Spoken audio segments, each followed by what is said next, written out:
Тричка, да сечеме на ситно, коцки.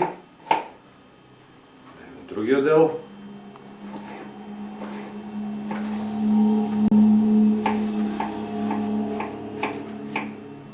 Историме во чинијата.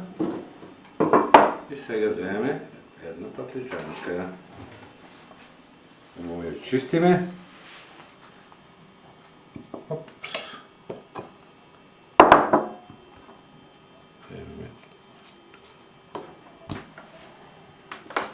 Што ти сакаш? Еве, толку. Сега ќе земеме една блага пиперка, може и лута, кој сака лута, може луто. Еве вака. И што и ја пресечеме. По вкус кој сака може, повише на пипер. И така.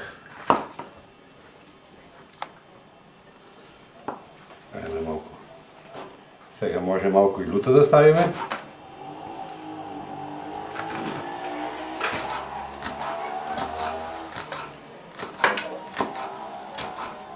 Ово за вкус, малку повише. Да. И сега го земеме кромичето, младо кромиче, старо кромиче, може како кој сака.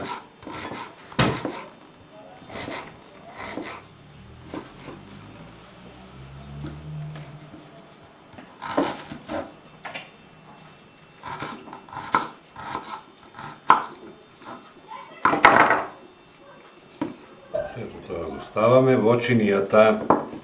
Сега земеме кај ни маслото да посолиме малку. Посолуваме. Ставаме зејтин. И сега го земеме сирењето.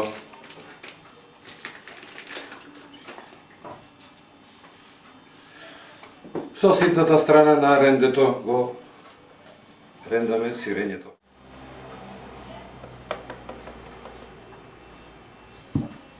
И вака послужената салата повелете.